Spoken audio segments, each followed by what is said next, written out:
In our book Interment, our main character, Layla, has been facing difficulties with being a Muslim. Many Muslims have been facing troubles with their beliefs and their culture. Layla's father had recently wrote pieces of writing, but many Americans did not enjoy them. They thought that they were disrespectful to the American culture. Muslims were then placed in internment camps. As for Layla, she has to move with her family to an internment camp where they are not allowed to have any contact with the outside world. But with the help of Captain Reynolds and sneaking David in, will she be able to escape? Okay. Let's see. Okay. In the book Interment, Muslims are being pushed out of their homes and given 10 minutes to pack their items and relocated to a government-created camp.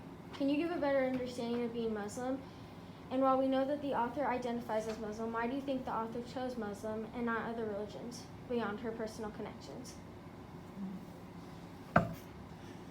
First of all, despite the fact this book is about the Muslim community, for a moment just forget they're Muslims.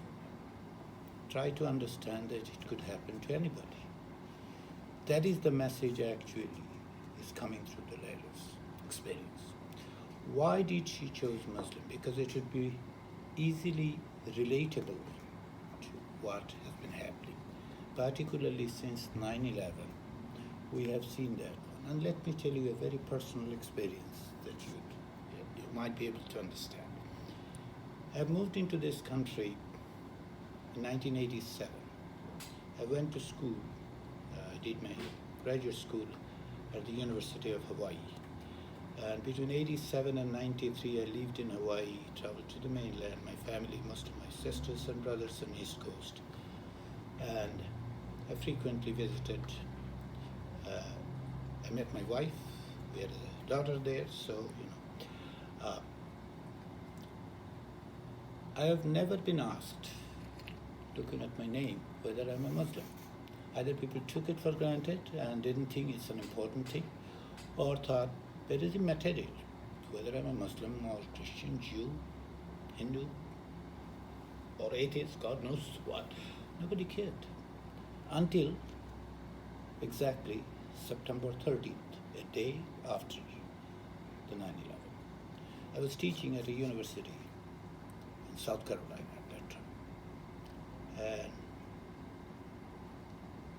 interestingly enough, one of my colleagues from another department, whom I met every day. I moved there in August, in the middle of August when the semester started, and we talked about our family, we talked about a lot of things. Never ever he asked me whether I'm a Muslim until 13th of September 2001. So my identity became, I'm a Muslim first. Which I never thought I am. I never thought myself as a Muslim first and then something else. To me, I am who I am. That's why this experience is when the author is putting these things, if you look at the book, the cover and everything, particularly the characters, she took Layla's character because we will be able to understand. This is the kind of experience that I've gone through. And sometimes so much of misunderstanding with respect to it. I'm not going to go into the details of everything. You have other questions. After September 11, there are all these, a lot of misunderstanding, and a lot of people are saying, if you are bearded, you must be Muslim. I'm not bearded, but I happen to be, by faith, Muslim. But if someone is bearded like this or wearing a cap, he must be a Muslim. In Phoenix, Arizona, someone carrying a gun went to a gas station and killed a person who happens to have bearded and a turban, and yelling at this person that he is the Osama bin Laden, the leader of the Al-Qaeda. You know who that was? He was not a Muslim. He was a Sikh, a completely different religion. Nothing to do with this. The first public, I would call almost lynching kind of thing. The casualty of these sudden xenophobia and everything. Went to a guy and killed someone who has nothing to do with this. Neither doing with Al Qaeda, the terrorists, nor with the Muslims. So why it is? These are the things we have seen. And Samira, by her name and understanding what I know about her, she comes from that kind of. She must have seen this kind of thing, and I won't be surprised she has. As I told you, never ever between 1987 and 2001, September 13th, nobody asked me whether I'm a Muslim or not. So those are the relatable things. But I will come to this other point. But I would always ask, as you read that book, as I read it, the way I read it,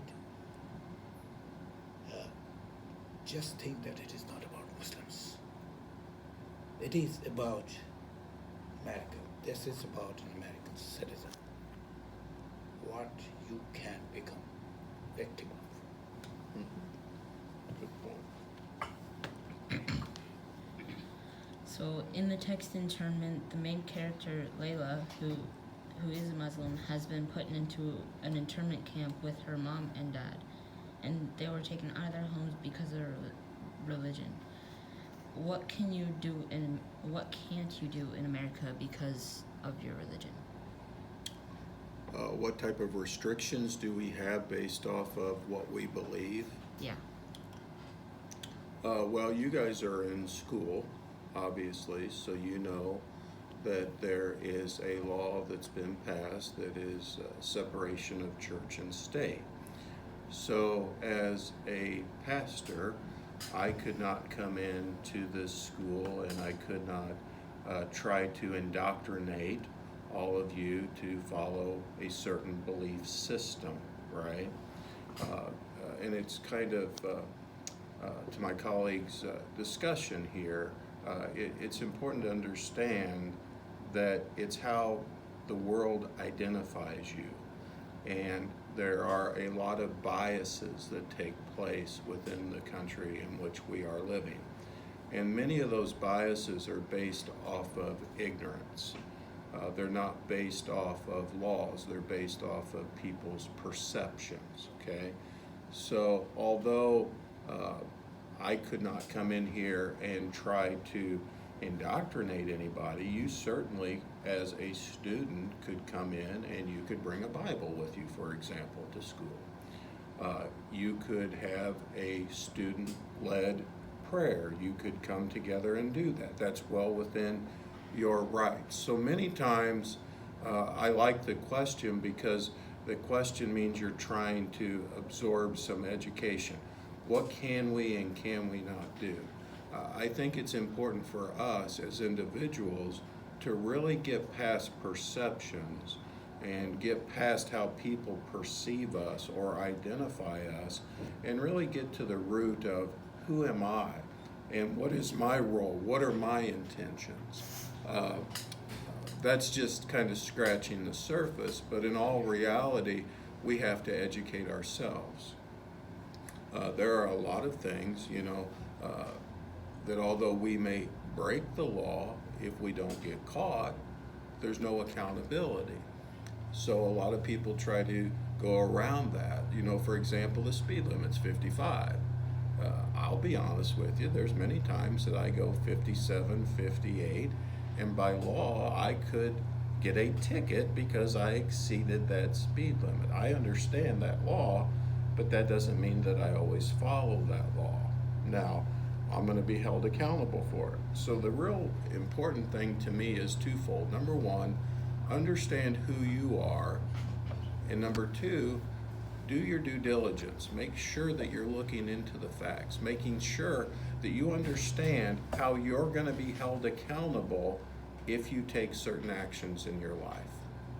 Does that answer your question? Yeah, it does. In the book, Internment, Layla has moved with her family to an internment camp. It's very secretive. They have drones, guards, curfews. Do you ever feel that your privacy is invaded or abused because of your religion? If so, how? If not, have you ever witnessed someone's privacy being invaded because of their religion? In a sense, in many places it has happened. I haven't personally experienced it. One could be that I'm not a very practicing Muslim.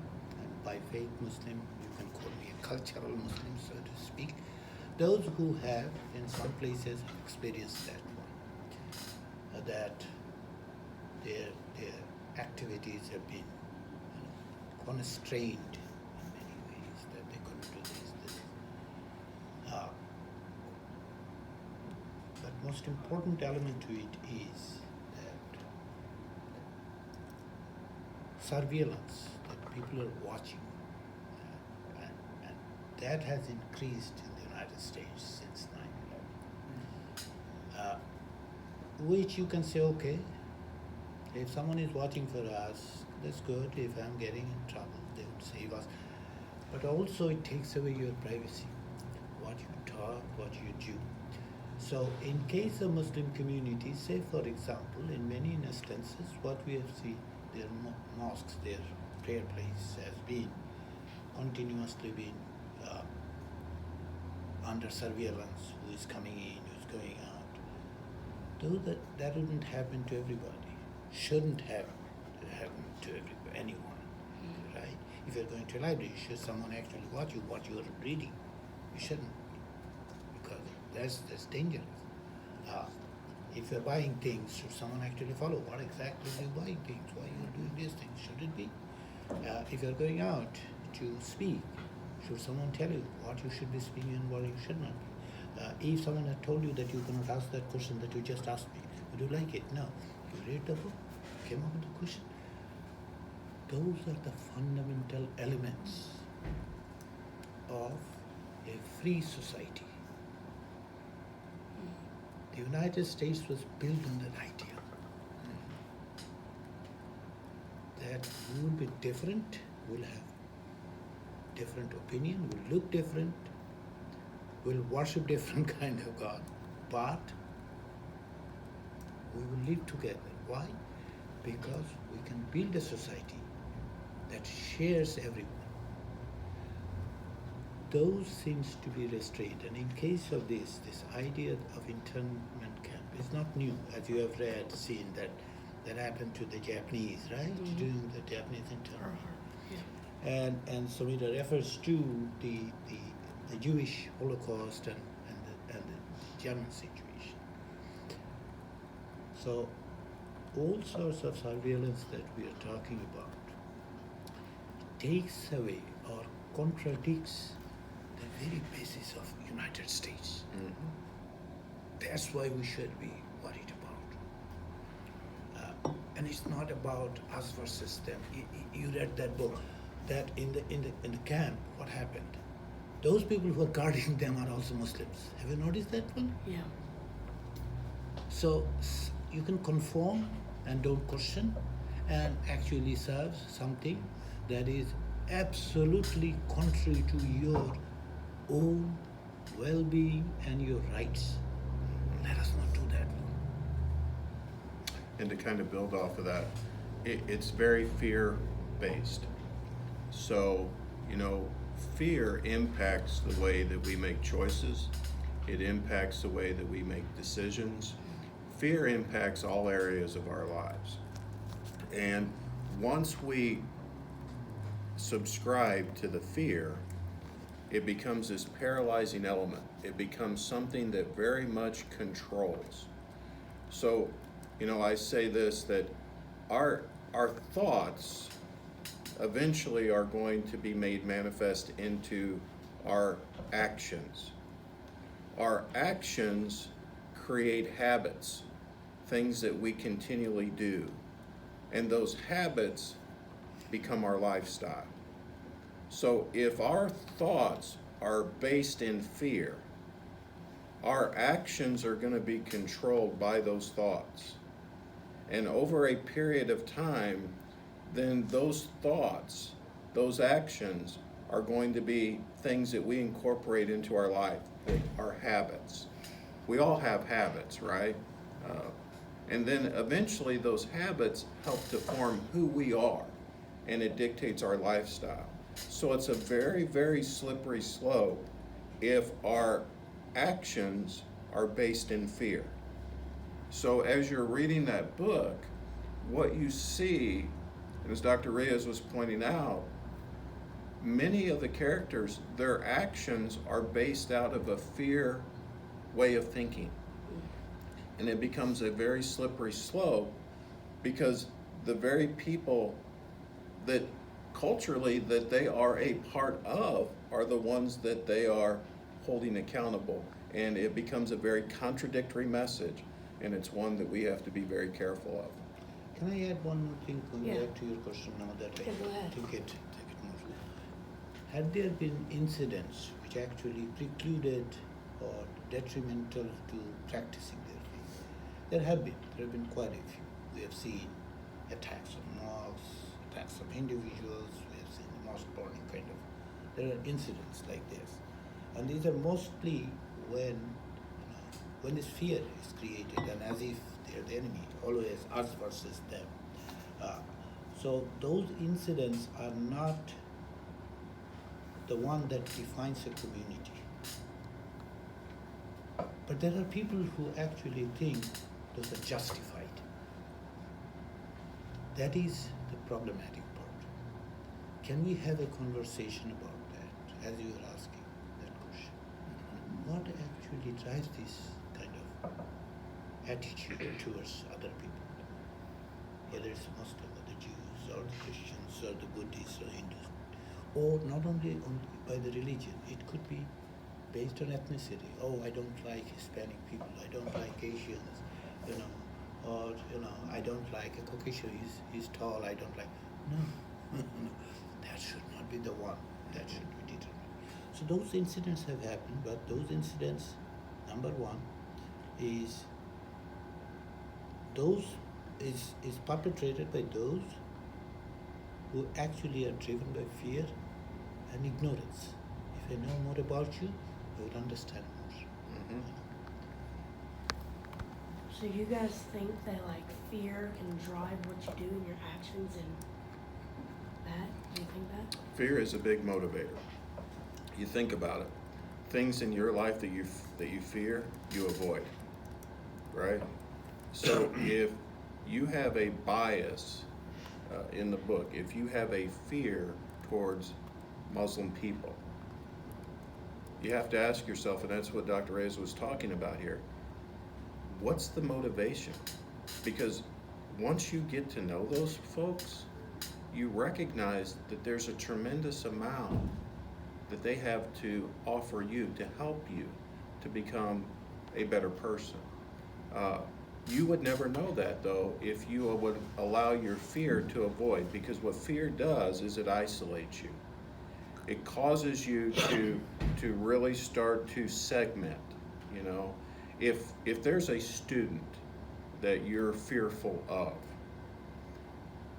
if you see them in the hallway, you're going to potentially go an alternate route. Your actions were driven because you didn't want to get close to that person that you fear, right? Mm-hmm. If you're scared of a person and you're sitting in a classroom right next to them, that fear can impact your learning because you're more focused on the person sitting next to you than you are the message that's being delivered to you. So the hope is that we don't allow those fears, those biases that we have in our lives to prevent us from getting to know people. Because the diversity is something that we can really use as our strength. As we get to know other cultures, as we get to know other belief systems, as we get to understand where people are coming from, we may not subscribe to everything that they do, and that's perfectly fine, but we have to be willing to receive people. We can't isolate or ignore just based off of fear, because then we're really missing out. In our class text and tournament, they have experienced many unfair events based on their origin, such as space invasion, lack of privacy, violence, censored communication, and no. Have any of the events that I just listed ever happened to you? If you're asking me personally, I have not experienced in some senses that is directed to me, but I've seen those kind of attitude that is there. Have I been selected to be screened more than once in an airport after 9/11? Of course I have. And despite the fact that I'm told it is random, Yeah. given that I'm a political science professor, I have a little bit of idea about randomness, that you Yes. cannot be randomly chosen each and every time that you are going through the airport. That's right. But I understand those people who are doing it, they're doing it because they're an instructor. That is what they Mhm. Compared to that, other people have gone have faced more difficult situation. And most of these difficult situation, you must be aware of it. Whether it didn't come from the government as much, it actually came from the community, the people we know. We expect them to. See, in this book, when they were taken away, Laila's family, the community they lived in, the people who were next door, they didn't say anything. They didn't know this, and she mentioned that one, right? These are the people, these are our friends, who suddenly turned out to be something different. So, in terms of those kind of situations that they faced in a community, may not be the next door neighbor, but they're the member of the community, the same community where they lived in. Some of them lived for generations, yet. Why? Because we didn't understand them. This fear and ignorance are so powerful. If it takes you over, then it can get things through you that even you wouldn't be able to imagine. Did I do it? Later you may ask that. It's interesting that you bring up the airport and airport security. I don't know if any of you have ever gone through airport security or not, but it's a running joke in my family that I'm going to get stopped every single time. And I've often wondered to myself, what is it? Is it my facial hair? Is it the fact that a lot of times I'm a deep thinker, so when I'm walking through the airport, I don't have a smile on my face? Is it because I'm a bigger person? What is it? And the scary thing is, as I start thinking about those terms, I start thinking about, well, what do I have to change in myself to prevent this from happening again? But ultimately, I'm just being me. So is it me that needs to change? Or is it the culture in which we're living? And that's a question that I pose to all, because in all reality, yeah, they can say it is random, but we know it's intentional. So it's very difficult. I may not agree with you, but if I know you're going to tell me the truth, I can deal with the truth. What I struggle with is if I don't know I can trust you. So although I may not agree with you, if you're willing to give me the truth, I can do something with that. I can't do something with you saying one thing and doing another, because that in and of itself is a contradiction. And that impacts the level of trust that I have. In the text internment, people and families were forced to move into a camp because of their religion and beliefs. Based on your studies and beliefs, do you feel that this could happen in real life today? Why or why not? Do I think it could happen? Yeah, because of some people's beliefs, do you think people could get put into a camp? I think if you look at your history, and Dr. Reyes has already pointed this out, it has happened. Yeah. So history many times is a good predictor of the future. And unfortunately,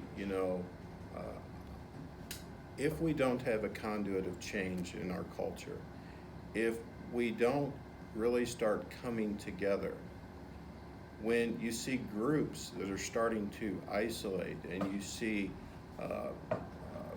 us against them type of mentality, then you live in a world in which at that point only the strong are going to survive.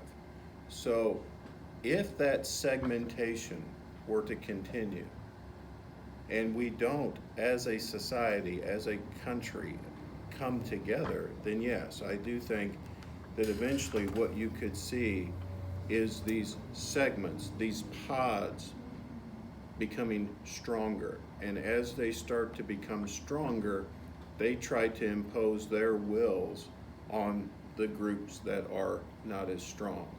So the real key to this moving forward is coming together, celebrating the diversity, celebrating the differences. What kind of world would this be if we're all the same? It would be pretty bland and boring, would you agree? Yeah. So I think history has proven that yes, it can happen. And if we're not careful, if we continue to become scattered about, segmented, and don't come together, I could see it rising up again. See, if I tell you it's happening right now, would you believe me? It is happening right now in a different manner.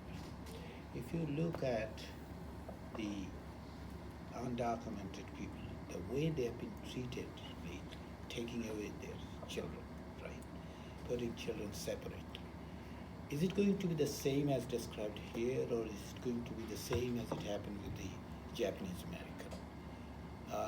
It could be different. It doesn't matter how different it is, whether essentially it is the same. What is the essential thing? Essential thing is that because of either you look different, or you believe different, or something else. We might invent something of that difference. God knows,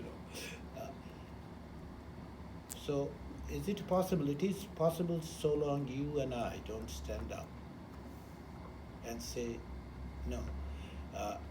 Not always what is written in the law is the issue.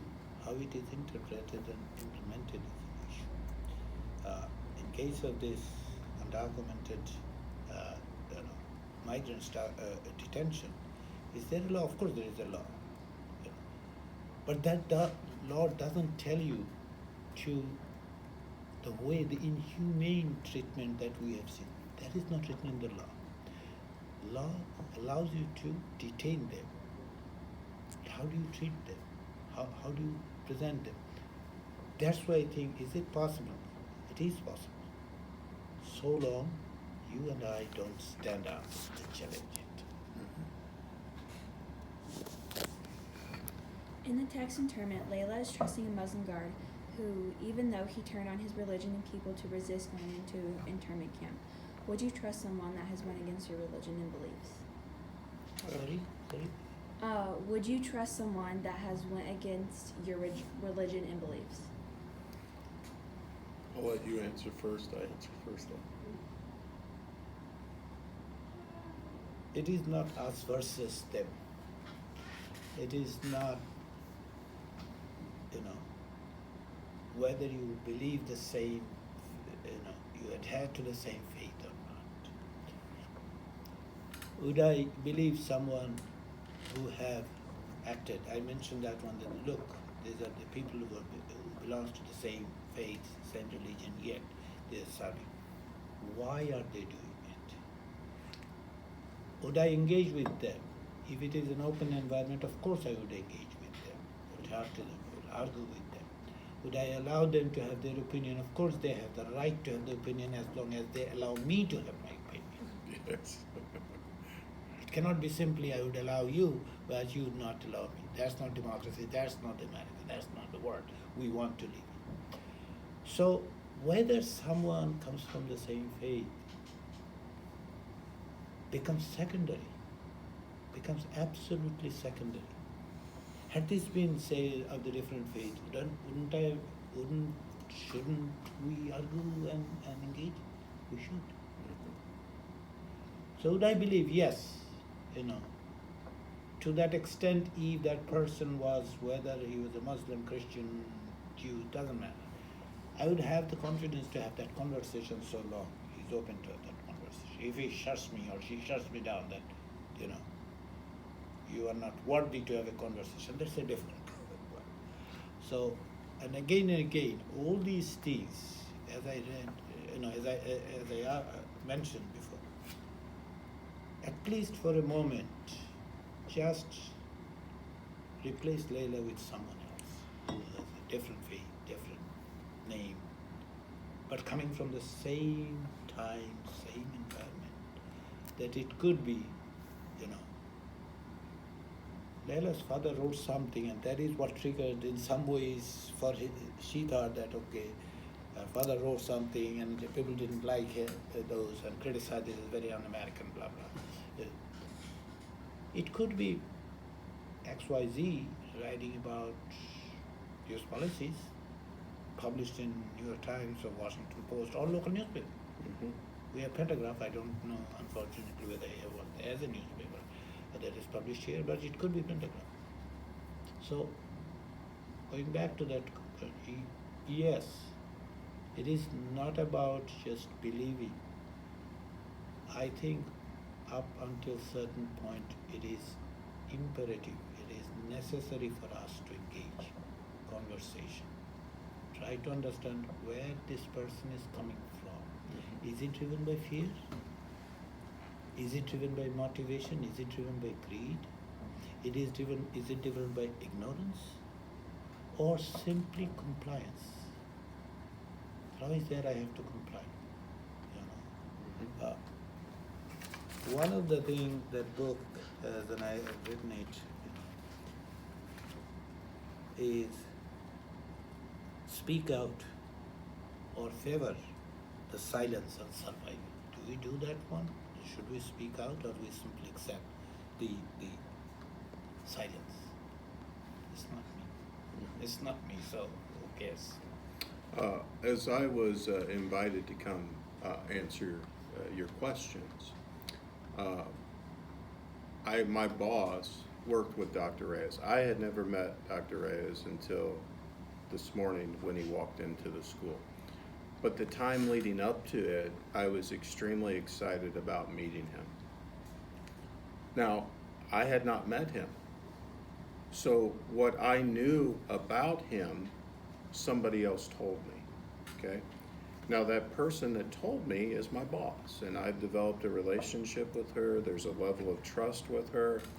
And so she sent me his bio, and she gave me some background about who he was.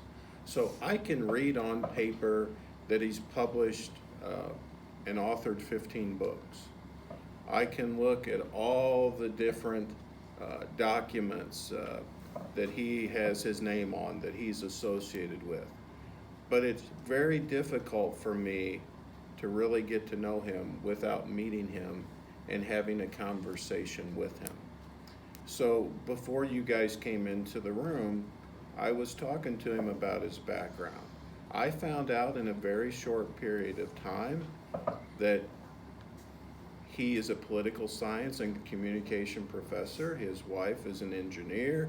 I found out that he got his undergraduate work at the University of Hawaii. He got a PhD there, that he has studied abroad in Singapore, that he has studied in London. He's taught in these places.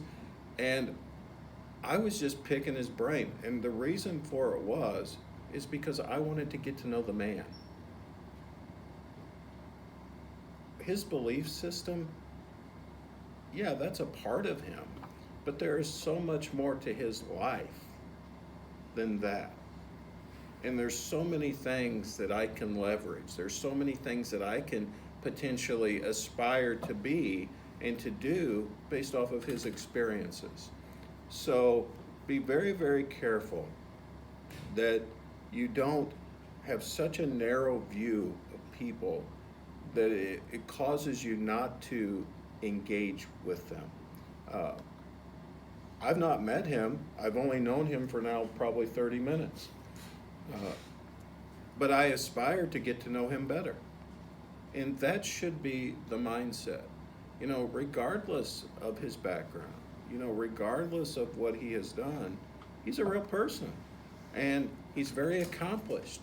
And how did he go through all that? If you had a clue what a person has to go through to get a PhD, you want to talk about somebody that's self-disciplined. I can use that self-discipline. How did you study to get a PhD? How did you go through all that? I can apply that to my life so that I can become a better person as well. So it's much more about what's on the inside than what's on the outside.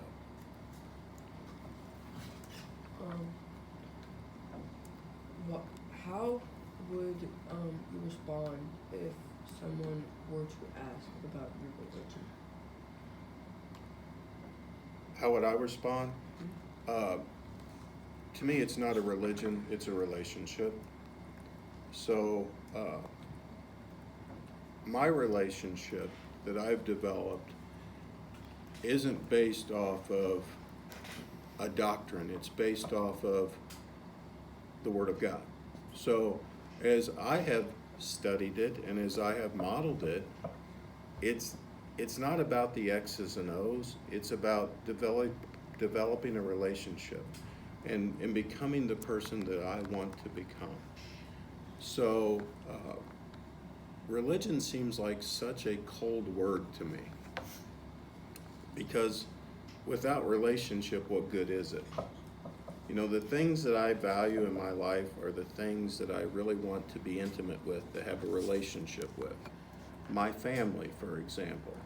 I love spending time with them because that relationship just continues to grow. It's the same thing with my faith. I love continuing to grow in my faith because it's helping me to develop a stronger relationship. The relationships are what are going to sustain us, because those relationships, as Dr. Reyes was talking about, some people say they're your friends, but then all of a sudden, and you live in the same community, one event happens and those people turn on you, and those are people that you thought were your friends. So those relationships, those core value relationships that we have with people, that's what I subscribe to. Have you ever been treated differently because of your guys' beliefs? Personally, I haven't experienced much. Maybe there's a latent thing, but I've heard, I've seen people treating, in some cases, that to interject, saying that you should not be treating this individual like that. There have been, unfortunately, instances like that. And one thing I tell everybody, which I am going to tell you too, or two things maybe. First thing, let not other people define you. You define yourself. So that's number one. And when we define ourselves, similarly when you are looking at someone else, don't define them by only one thing, whether it is religion, skin color, education, social status. Don't define. One individual is not made of one thing. We are many things together. Our identity, who we are, faith is one part of it. Family is another, right? Our education, our friends.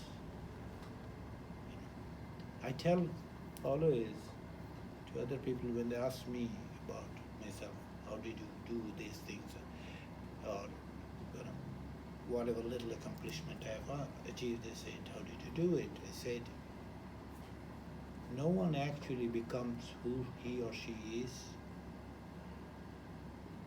His or her friends, her family, her community, his community builds him, creates him. So is his faith, whatever the faith is. Or even if someone is an atheist, that is his or her way. And that is what builds. That's why, going back to, have I seen those kind of situations? Yes, I have seen those kind of, I've read those kind of things. I've talked to people who have faced those kind of situations. Not only here only. Though we're talking about another stage, we're talking about this internment book and what the Muslims have gone through. other minorities in other countries have gone through this kind of situation, which is in a sense no different, you know. Because the lesson is plain and simple. Let us not define individual by one part of who they are. Good point. So as a Muslim, I don't think very many of us know like what are the Muslims' beliefs. Is it okay if you say that? Yeah, of course. Muslims. This is no different from the Christianity in many ways, you know. As a matter of fact, let me tell you one simple story, and then there was a Danish newspaper once put a cartoon of Prophet Muhammad. Prophet Muhammad is the prophet of Islam. So a lot of people protested. Some of them actually adopted violence, which of course I don't condone. You know, I strongly condemn any kind of violence, whether in the name of religion or something else. And all these hoopla going on, you know. So I was in a class, so one of the students came back after my class and asked me, Professor Riaz, you're a Muslim, right? I said, yeah. By faith I'm a Muslim, I'm not a very practicing one, unfortunately. He said, why? And suddenly he shifted to look at the language. Why you guys are doing it? Suddenly I became part of 1.6 billion Muslim population and become representative of 1.6 billion Muslim population. Why you guys are doing it? So I said, okay, fine. So I said, no, I don't condone this kind of thing, but they have their arguments. One of the things is that they feel offended. So his suggestion was this, that why don't you do one thing? I said, what? If you have a good suggestion, I can actually write about it. He said, why don't you go and make caricature and draw a cartoon of Jesus? So I said, if anyone has done it, actually Muslims feel offended for that too. I said, why? He said, Jesus is a prophet of Islam. I said, what? No, I'm talking about my Jesus. I said, there is no two Jesuses. There's one Jesus. So the faith that we are talking about, faith in one God, because this is a monotheistic religion. Faith in heaven, faith in angel. Those things are same with the Christianity, because there is this. All these are called Abrahamic religion, Judaism, Christianity, and Islam. They are continuity. If you ask any Muslim, if you ask me, those were considered as a prophet, saints, and Christianity is prophet of the Muslims too. And the Judaism is not something out there. It is a continuity. So the basic teachings, even many rituals, are same. Are there differences? There are minor differences, yes. But fundamental element of this, having faith in God, and of course the prophets, their sayings, and believing in heaven and hell, and angels, for example, the same. Whether a Muslim worship 5 times and someone worship once in a week, because the Muslims do worship once in a week too, on Fridays. Yes. And then interestingly, nowadays Friday. And if you if you follow the Judaism, you see the importance of Friday, the Thursday night. So even the rituals, there are a lot of rituals who are pretty much identical, have come from the same kind of tradition. But we can start nitpicking and find what are the differences. You do this, we don't do this, kind of thing. I came in because I have to stop. Oh, sorry. No, Have you please gone don't on board? apologize.